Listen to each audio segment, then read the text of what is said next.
Who created this universe, this existence? This is simply a thought arising in the mind. We have to see the limit of thinking, the function of thinking, to see the total picture of existence.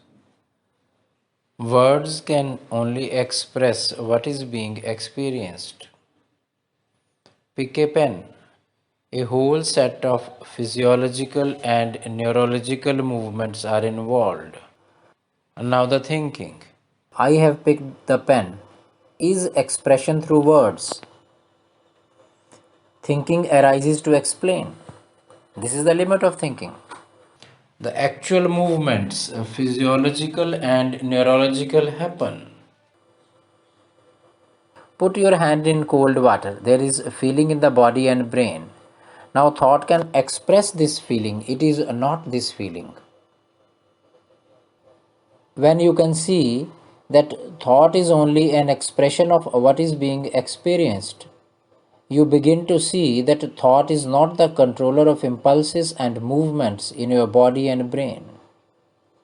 This suddenly transforms your whole experiencing structure.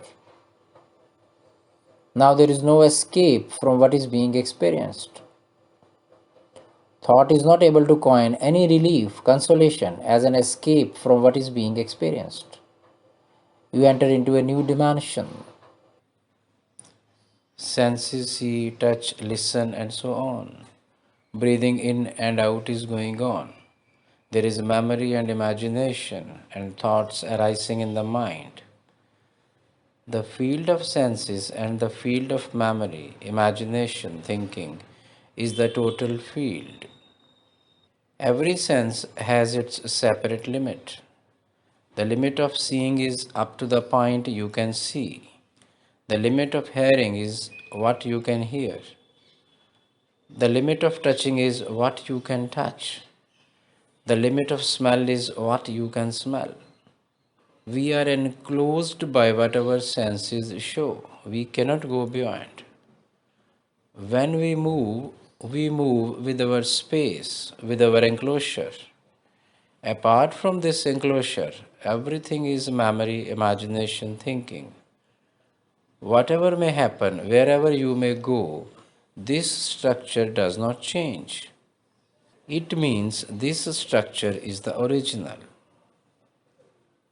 The idea of God or who created this existence arises within this format.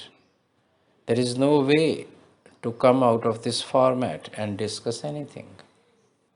Eyes see because the vision is ended at a point. Even in the sky, where we have nothing to see as end, an end as blueness is created as sky to see. If there is no enclosing factor, what the eyes will see? Nothing. Similarly, I is the limit of the mind. Consciousness, I is the enclosing factor. I operates as I relates to an object. I and the outer other is bound as a singular process, a self-sustained process, the totality. But who operates this or how it is operated? This is all again thinking. Who is impelling your senses to see, to listen, and so on? Impelling movements in your body, impelling you to think. What is the power attracting you to something and distracting you from something? It is not to find some explanation for the impelling power or some reference for the impelling power. I am doing or God is doing is also an explanation. But to just note the impelling itself, there is no one impelling. There is nothing behind impelling. There is only impelling. Seeing the total field as you is the end. Whatever comes before you, including stars, galaxies, and so on, cannot be the source. It is an object. It can have some use, function. To come to the source, the subject you is also to be included. Word arises by your being conscious of it. To see that subject object is a singular process rests all seeking. You may name the total field as God, but the total field is not an object or something you can refer. You cannot separate yourself from the total field and discuss about the total field. Object, the word, is seen by the subject, the observer, mind. Now there is no observer of the observer. There is nothing behind the observation. Why there is no observer, or there may be an observer, are all expressions, thoughts arising in the mind. When this is clearly noticed, subject object is seen as a singular, complete, self sustained process. When you do not understand or like what is happening, or you face something bizarre, you coin theories to explain it away, or adjust that you will know the answers in future through science or economics, or tomorrow will be all right, and so on.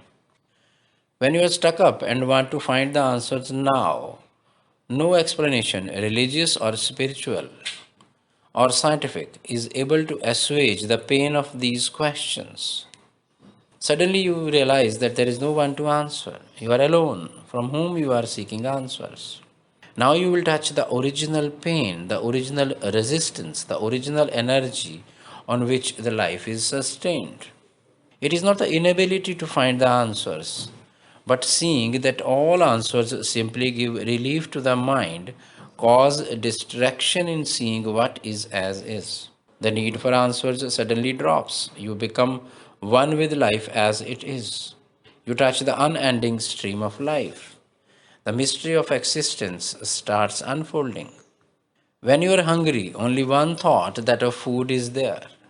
When food goes inside the body and the processing starts, brain becomes ready for its function. That is, thoughts start generating, including the thought of you, God, soul, creation. Thoughts arise because of life energy. The secret, the origin, is in this energy and not what the thoughts depict, including the thought who created this universe. Brain works through contrasts. You cannot experience anything without contrast.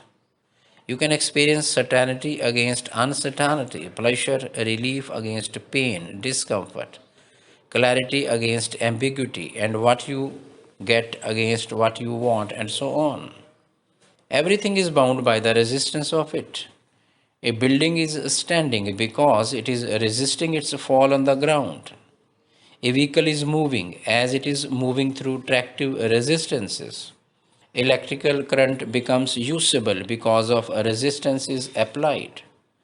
Our brain operates because of continuous resistance of pain and uncertainty it faces. The illusion sees as if the resistance can be or has been undone, and one can remain relieved, pleased, assured, hence dullness decay. We are conscious against being not conscious. Contrast. This is the totality. What about death? You and your death cannot meet at any point. From this, you may infer that you, the thinking element, cannot die. So, after death does not remain valid. There is another question. Someone close to me died a few days ago. Where he is now? Everything is being perceived by you. He is out of the field of your senses. But you cannot throw him out of the field of your memory. Can you see this as a fact? Any explanation further than this will be a superimposition upon the fact. Just be with the fact you begin to see.